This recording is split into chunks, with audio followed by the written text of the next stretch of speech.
हरे कृष्ण। आज की कथा बहुत ध्यान से सुनना, लेकिन इस बीच में बता दूं कि 7 मार्च गुरुवार के दिन विजया एकादशी है। ये वैष्णव एकादशी है। ठीक है, आप फिर भी अपने इर्द गिर्द पूछ लीजिएगा। और 7 मार्च आप सुबह जरूर एकादशी के दिन ब्रह्म मुहूर्त में सुबह 4:30 से 5:30 मेरे साथ जरूर उठना। यूट्यूब चैनल दामोदर दास पे लाइव रहकर मेरे साथ जप करना और हरी कथा सुनना। और एक विशेष सूचना देना चाहता हूं जो बाद में दूंगा, पर अभी कथा सुनो।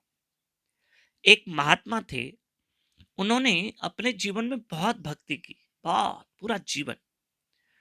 तो उनके लिए भगवान ने विमान भेजा जब वो महात्मा वृद्ध हो गए। सुनना। तो जब विमान आया, ठीक है, अब उस विमान में उस महात्मा को बैठ के भगवान के लोक में जाना था। भगवान के 2 पार्षद आए लेने के लिए। चलो महाराज जी, भगवान के लोक में चलो, आपकी हो गई मुक्ति, अब इस संसार को छोड़ो। महात्मा बड़े दयालु थे। उन्होंने कहा कि मैं अकेले नहीं चलूंगा, मेरे साथ पूरा गांव चलेगा, मैं चाहता हूं सबका भला हो। पर पार्षदों ने कहा यह विमान आपके लिए आया, गांव वालों के लिए नहीं आया। ऐसे में उस महात्मा ने जिद की, नहीं मैं सबका भला चाहता हूं, सबको लेके चलो। पार्षदों ने जाके भगवान से पूछा तो भगवान हंसने लगे।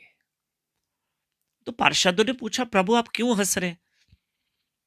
तब भगवान ने कहा, ठीक है, वो अगर महात्मा कहता है तो पूरे गांव वालों को लेकर आओ, बस सबका मोक्ष करवा देते। पर भगवान हंसे क्यों? इसके पीछे एक राज है। वो कैसा राज, सुन लीजिए आप। अब भगवान के पार्षद नीचे आए और महात्मा से कहा कि ठीक है, भगवान ने परमिशन दी है, आप पूरे गांव वालों को इस विमान में बिठा दो, सबका भला हो, जाओ बुला के लाओ। इतनी देर में क्या हुआ कि महात्मा एक घर में गए। चलो चलो विमान आया, चलो मोक्ष गति हो रही है। जवान लड़का निकला, उसने कहा मैं इस विमान में बैठूं, भगवान के लोक में जाऊं।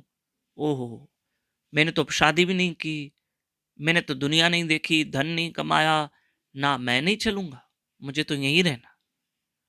महात्मा दूसरे घर में गए। अब एक वृद्ध पुरुष निकला, उसने कहा मैं भी भगवान के वैकुंठ धाम नहीं चलूंगा, मेरी पत्नी है, मेरे पोते पोती हैं, पोतियां हैं, मुझे इतना प्यार करते हैं कि मैं सबको छोड़ के चला जाऊं। ना ना, मैं इतना अच्छा परिवार छोड़ूंगा, और अभी क्यों जाऊं? मना कर दिया। तीसरे घर में गए, एक स्त्री निकली, बोली मेरे तो छोटे छोटे बच्चे हैं, अभी तो वो मुझसे लाड प्यार करते, मेरा पति जवान है, मैं से कैसे छोड़ के दुनिया चली जाऊंगी? नहीं नहीं, मुझे नहीं जाना। महात्मा 100 घर में गए, कोई भी उस विमान में बैठने को तैयार नहीं था। कोई नहीं, सबको अपने संसार की पड़ी थी, कोई जाने के लिए तैयार नहीं। हम क्या जाके करेंगे, हम अपना देखें ना, धन कमाएं, नौकरियां करें, पैसा देखें, जीवन में एंजॉय करें, घूमें फिरे।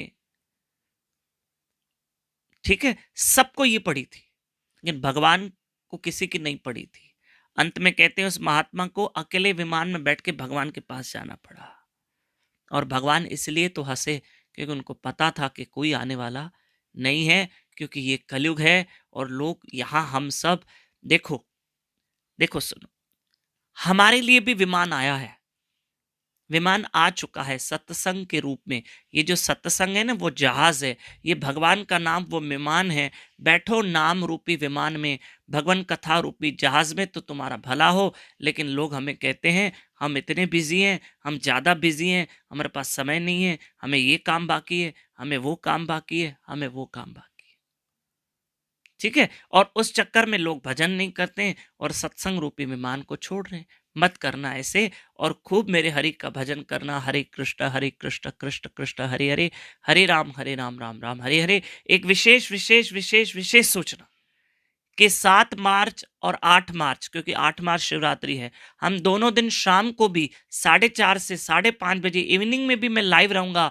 YouTube channel Damodar Das, Facebook page Damodar Das पे भव्य हरि कथा सुनेंगे, शिव जी की महिमा सुनेंगे 7-8 मार्च।